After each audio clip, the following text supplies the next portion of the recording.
It's very well said. The first step towards solving a problem is admitting there exists one. If anyone questions you today, what is the situation of professional sports in our country? We for sure won't have a positive response. And why should we? Barring cricket and a few other sports, can we really say we have been performing up to our potential? In athletics, swimming, basketball, football, we hardly have anything to cheer about. We fare quite miserably in Olympics, and I was actually pretty shocked to know that in 2016 Rio Olympics we managed a haul of 2 medals. 2 medals, ladies and gentlemen, for a population of 125 crore. Now, what happens is after every abysmal performance, there's a huge frenzy everywhere, a huge hue and cry. Media, to opposition, to ex-players, they all start raising their voices. The government is blamed, the infrastructure is blamed, the coaches are blamed, everybody is blamed. Then our next step, the committees. The committees are set up. The committee sits in for months and months, deliberates and finally decides we need foreign coaches, we need to increase government spending, we need world-class facilities, and this process gets repeated year after year after year. But has the situation improved one bit? Here are a few facts.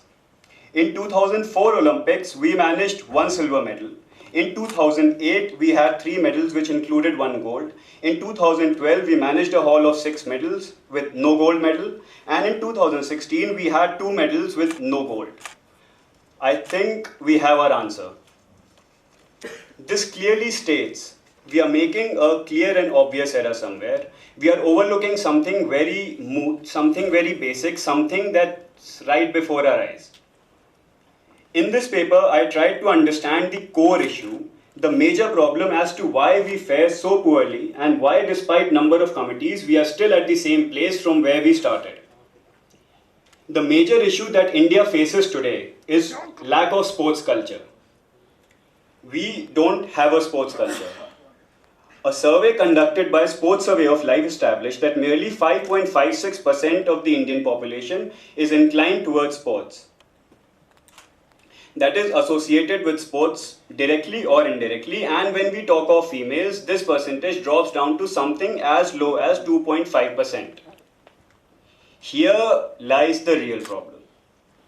Now, how can you expect a nation with such a huge amount of sports illiteracy to compete with the so-called sports literate nations?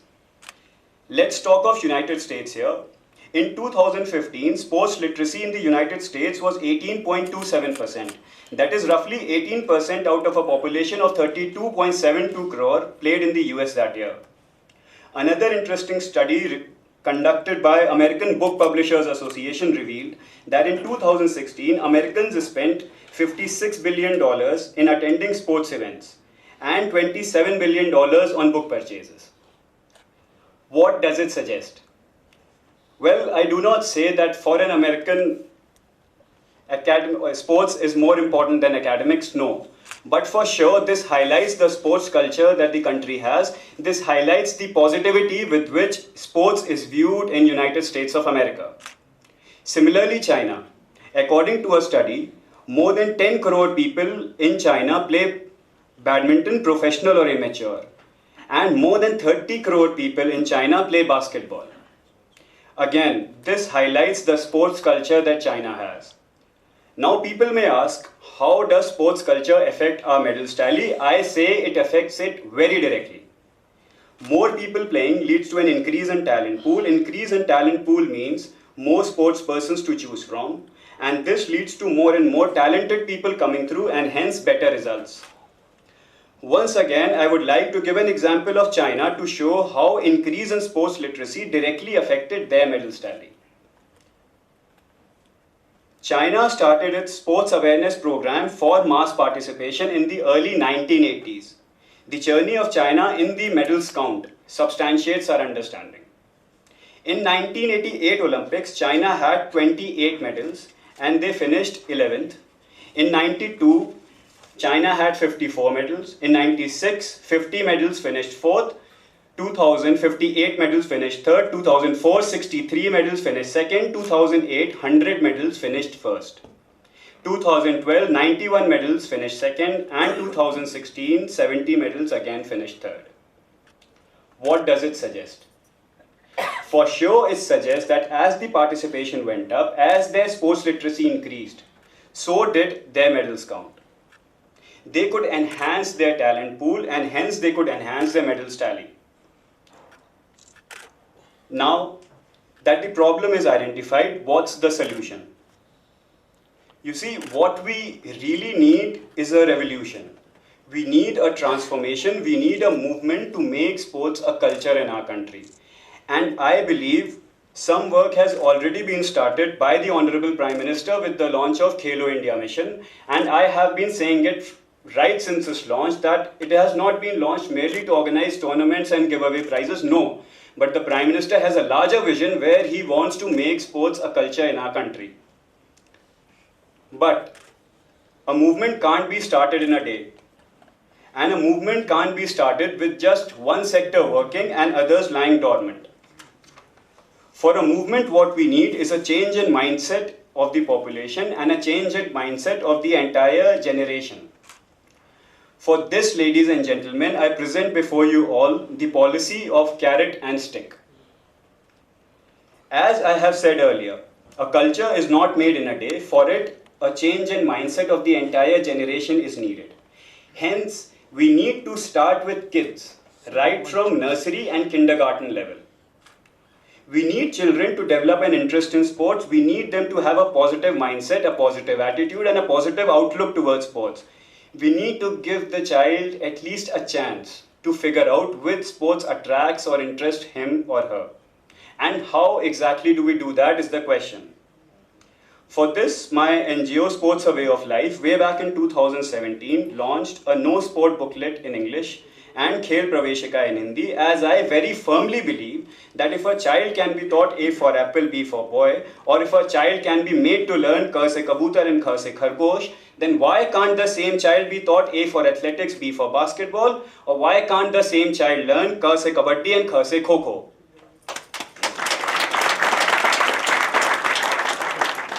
This for interest generation. But you see, there's a slight catch here. We can't expect a 3-4-year-old child to go to the market and purchase a sports booklet, can we? That is why we come to our second stage, the parents of these toddlers, the parents of these young children. As we all know, parents, they are the first teacher of every child. A child's learning begins at home. Home is where he gets first acquainted with alphabets, numerals, and it is the parents who motivate or demotivate a child from doing or not doing things. And to be honest, to be very frank, I have not, with my limited age, seen any child who doesn't enjoy playing, who doesn't enjoy running. Just take him to the park and leave it and he'll start running. Every child loves it. However, as this child grows a little older, this fire, this zeal, this passion, and this love for sports, this love for running, gets extinguished and trampled upon by the parents who still believe in the age-old notion of खेलोगे कूदोगे होगे खराब, पढ़ोगे लिखोगे बनोगे नवाब. I say it's a myth. It's a myth that's been created by reasons unknown and people unknown, that sports and academics are miles apart, and it's a lie that was spread. And today it's so deeply ingrained in us that we have also started believing that if a child gets into sports, his academics start suffering. This isn't so. Our great motherland India always had a sports culture. Our Gurukul system of education, which was one of the best in the world, was based on the harmony of sports and academics.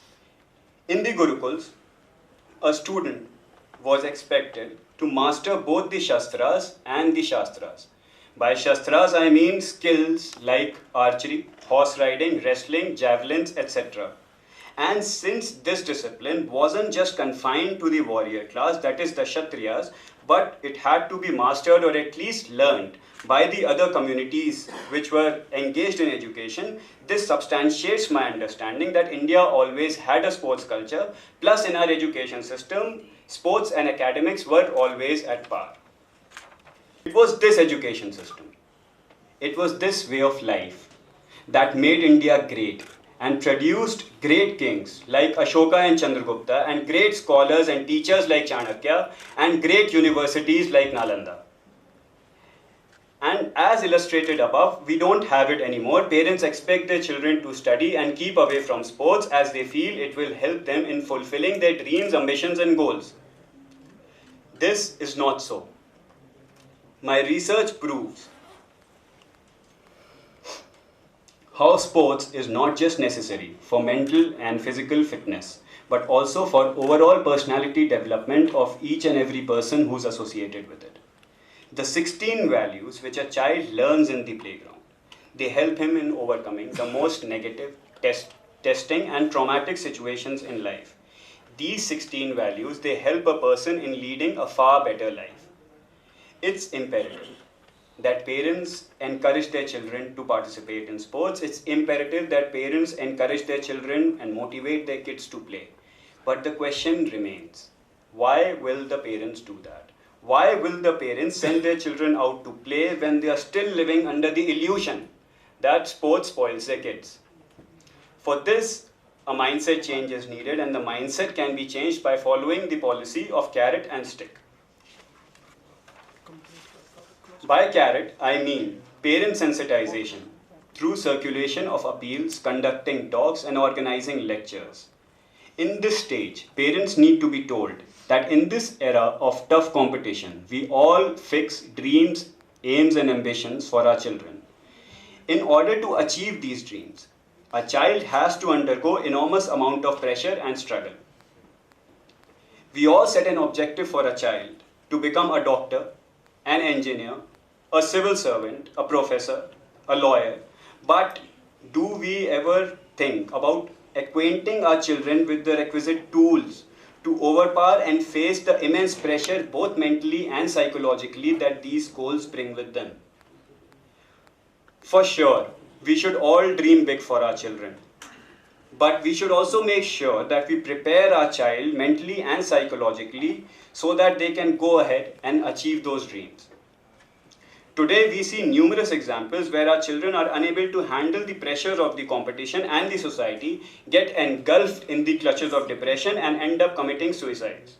Here, I would like to quote a comparison of two separate studies by Sports A Way of Life in the city of Kota, Rajasthan, the hub of engineering coaching centers, and the players taking training in the training camps and Sports Authority of India training centers of similar age.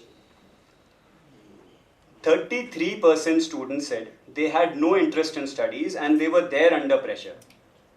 Now, the seeds of negativity have already been implanted in these 33% students. Whereas 100% sports kids said they loved what they were doing. No negativity, all positive of success. And their life would actually be a disaster if they fail. Whereas 100% sports kids said they were ready to start again after a defeat. 90% players said they don't succumb to pressure of parents, coaches, spectators, whereas 66% students said they feel pressurized by parents to succeed. This clearly establishes how a child associated with sports shows more maturity,